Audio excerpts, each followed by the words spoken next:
Reading from the military. I'll give you guys this little story today. Today is September 11th.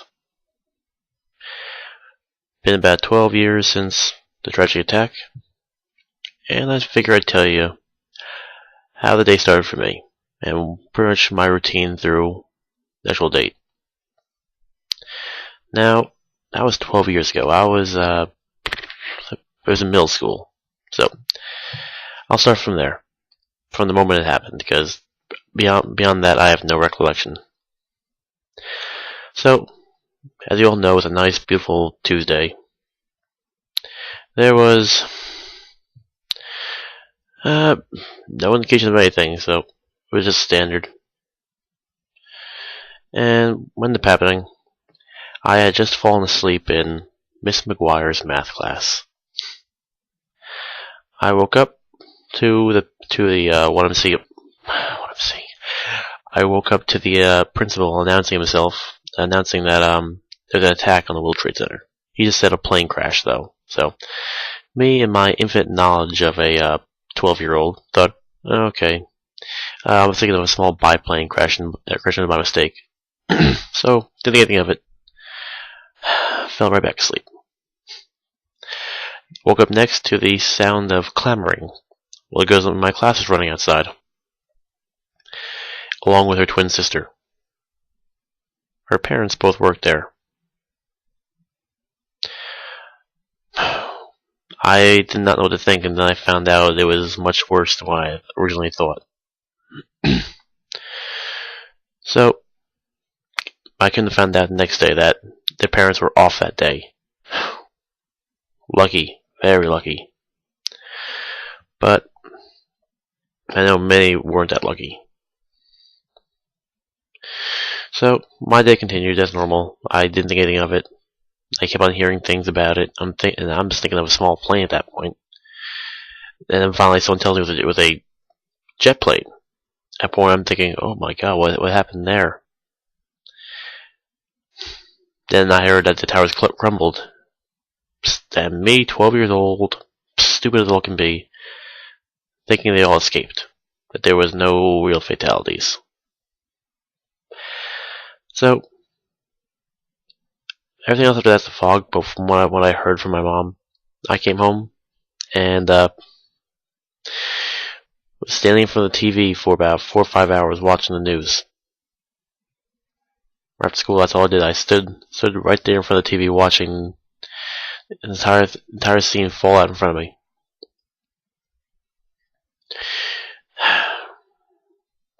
And from what I've been told, finally after all that time, I moved and just said, that's it, I've had enough.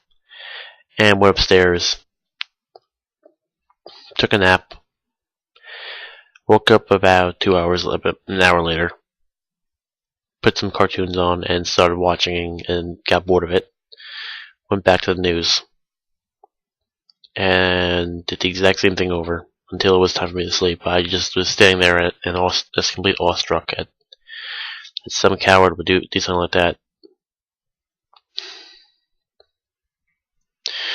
So, pretty much my day for the next week, here I am, 12 years old, and I've seen this entirely new thing. The one thing that really struck me though was the image of the man who jumped out of the window. When I saw that, my heart sunk. I'm remembering things now, so when I saw that image,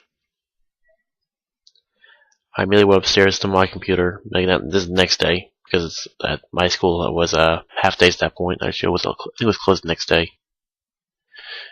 I can't remember. I can't remember that part. Either that or after school that I started looking things up, and nothing was censored on my computer, so I saw a lot of images. My dad didn't come home that night either. Didn't think anything of it at that point because I didn't want to think anything of it. He lived. He he was assigned right offshore to do draft duty. He told me of some of the things they saw there, like a laptop. I'm not sure people remember the laptops back then for Desmond 1, but they were pretty big and bulky, about yay thick, I'd say. He saw it compressed down to this. That's how flat the damn laptop was.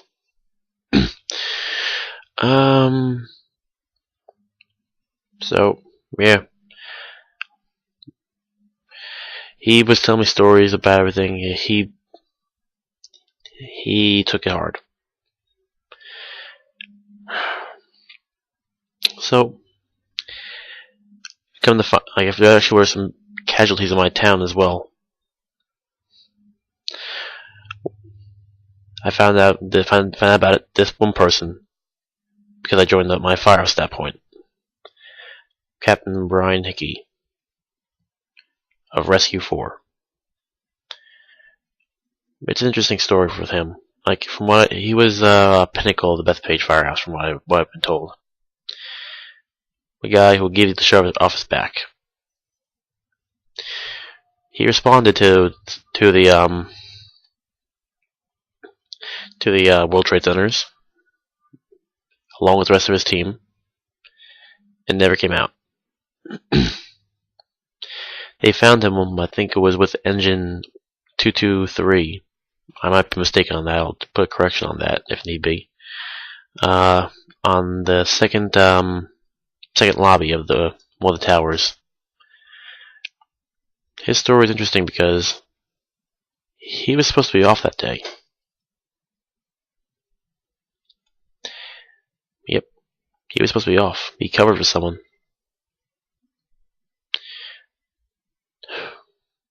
How small things can change everything.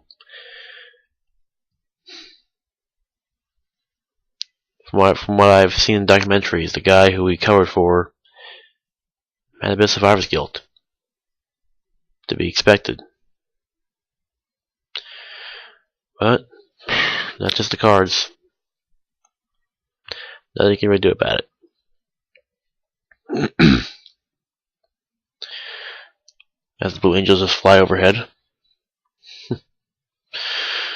Alright, well, I'll talk about today now, what I just did today. Now, today, well, this week, we asked for volunteers. They need someone to do some roles, I guess we call it. They just need some positions filled, so I volunteered. And come to find out, it was for today. Today, like I said, today's 9/11, so. So today I was sitting at attention, did my routine, got my dress whites as you see right here in front of me, and just thought about everything. I visited the 9/11 museum. Wasn't open yet, but I saw a good number of things. Not really good about it, but however. But like when I went to the 9/11 museum when I was younger. I think actually I wasn't really that young. I was pretty old at that point. Went there for my birthday. Why? Because I wanted to honor them. One of the people who were there. So I went and reviewed a few things. And it's really the interesting thing to see, just the entire wreckage, some of the debris, some of the images. Wish the actual underground museum was open, but I got the good view of the above ground. Saw crushed helmets, shoes that were caked with dirt, things that were never used.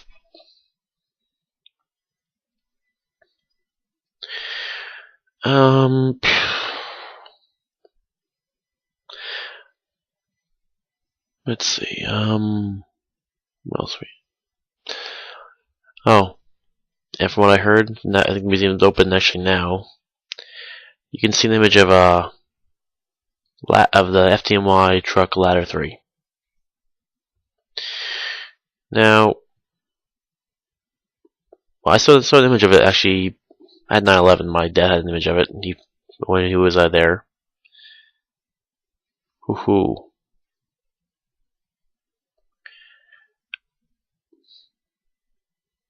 Now, when I think of a fire engine, fire truck in this case, I think of a strong, sturdy rig that will pretty much crush through anything. Seeing a rig in that shape sent a chill down my spine. Just doing it now because I'm remembering it. The fact that there were even survivors after all those towers fell. By the grace of God. I mean, the A-frames bent, everything in the dang rig was bent.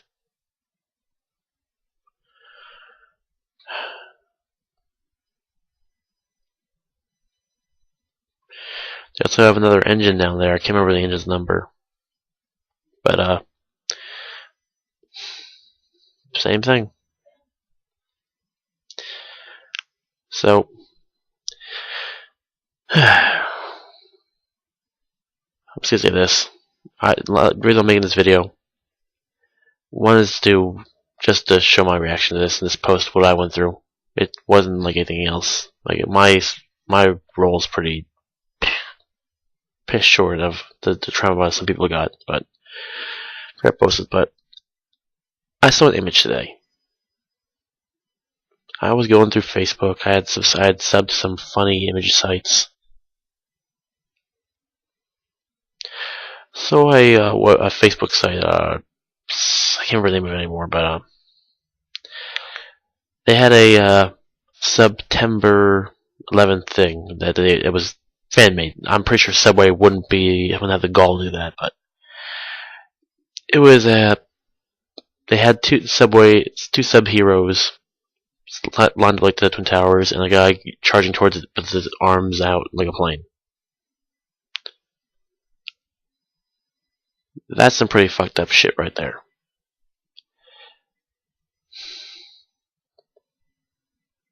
You don't really go that far. I mean, you never hear any Pearl Harbor jokes. Why the hell should there be 9/11 jokes? The only joke that should be was that Osama bin Laden thought that we would crumble from that. That's the only real joke that should come from that. We grew stronger.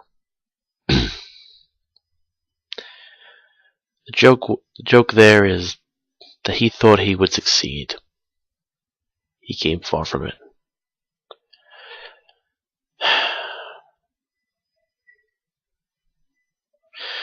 But yeah, when I saw that image, I was pissed off.